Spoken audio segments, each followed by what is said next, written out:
Have you ever walked down a silent street at night and felt a gaze so sharp it made the hair on your neck stand up? In the heart of Japan, where the neon lights of the city fade into the deep shadows of narrow alleys, there is a silence that feels heavier than anywhere else in the world. Most people believe that urban legends are just ghost stories, fables told to keep children indoors after the sun goes down. But history tells a different tale. In the summer of 1979, the entire nation of Japan stopped laughing. What began as a whisper in a small town soon turned into a collective nightmare that paralyzed a country. This was not a simple myth. It was a period of documented panic that forced schools to close and prompted the police to double their nightly patrols. People were not afraid of a ghost from the past. They were afraid of a woman in a long trench coat, standing perfectly still in the center of a symmetrical path, waiting with a pair of rusted industrial shears. Tonight, we peel back the mask to uncover the bloody origin, the real-world hysteria, and the terrifying rules of survival.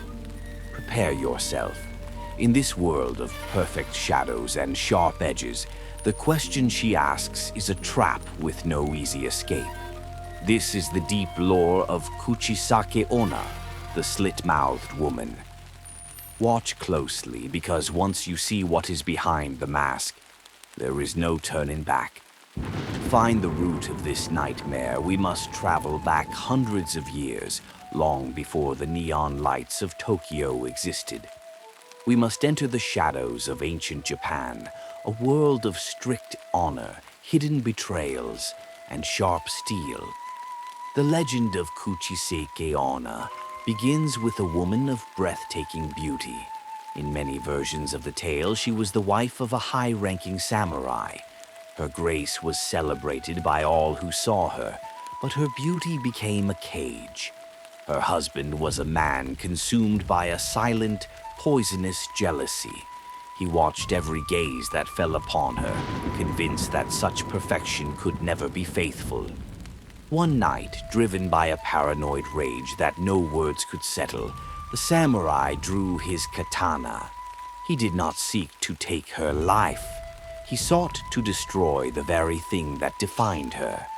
As she begged for mercy, he held the cold steel to her face and carved a jagged, deep line from one ear to the other, splitting her mouth open in a horrific, permanent grin. His final words to her were a chilling mockery of her vanity. "Who will think you are beautiful now?" But the samurai did not realize that some wounds do not heal, even in death.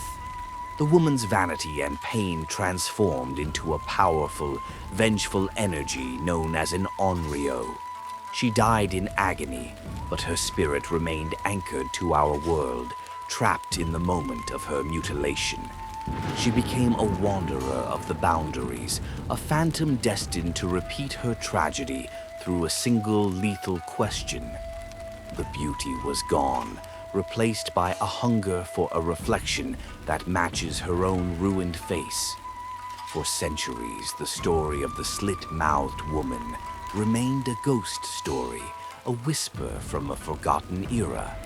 But in the spring and summer of 1979, the legend crossed over into reality. What started as a few isolated reports in Nagasaki Prefecture soon exploded into a nationwide phenomenon that sociologists still study today. The sightings were chillingly consistent.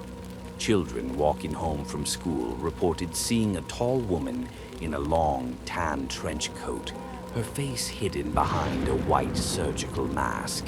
A common sight in Japan for those with a cold, but on her it felt wrong. The rumors claimed she was fast, capable of running 100 meters in just a few seconds, making escape nearly impossible. This was not just playground gossip. The panic was real. Parents were so terrified that schools were forced to change their schedules. For the first time in modern Japanese history, children were forbidden from walking home alone. They moved in large, silent groups, escorted by teachers and concerned neighbors. In some cities, the police doubled their nightly patrols, specifically looking for a woman matching her description. Even the media fueled the fire, reporting every sighting with grim intensity. It didn't matter if it was a ghost or a flesh and blood predator. The effect was the same. A whole generation grew up looking over their shoulders, afraid of every shadow in a trench coat. The year 1979 proved that a legend does not need to be true to be dangerous. It only needs to be believed. If you are unfortunate enough to meet her, the ritual begins without warning. She will block your path, standing perfectly still, and she will ask a single question that has no right answer. Am I pretty? This is the first stage of the trap. If you say no, she will end your life on the spot with her rusted industrial shears. But if you say yes, she will slowly, deliberately reach for her surgical mask.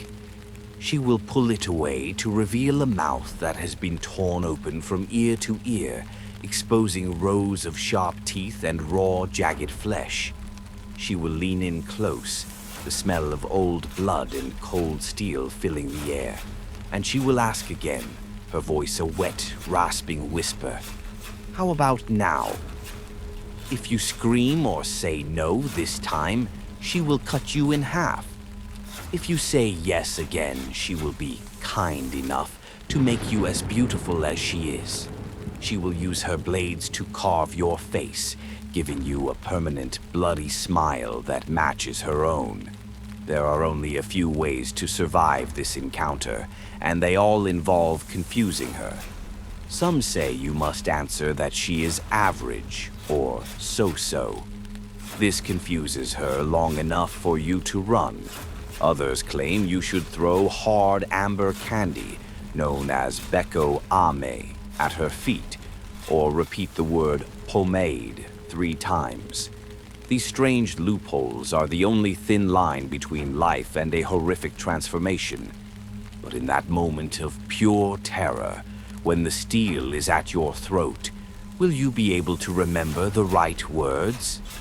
Why does the legend of Kuchisake-onna continue to haunt us today? It is more than just a ghost story from the 1970s. It is a reflection of a deeper, primal fear. The fear that beauty is a fragile mask, and that what lies beneath can be truly monstrous. Even in our modern world of bright screens and digital connections, the dark, narrow alleys of Japan remain untouched by the light of reason. The next time you are walking home alone and the rhythmic sound of the rain matches your heartbeat, listen closely. If you see a woman standing perfectly still at the center of your path, her face hidden and her eyes fixed on yours, remember that you have just become part of a cycle that has lasted for centuries. You may think you have the right answer prepared. You may think you can outrun the legend. But as the gate to the other world opens, you will realize that some questions are not meant to be answered. They are only meant to be survived. Stay safe and never stop looking over your shoulder. Because once you have seen what is behind the mask, it follows you forever.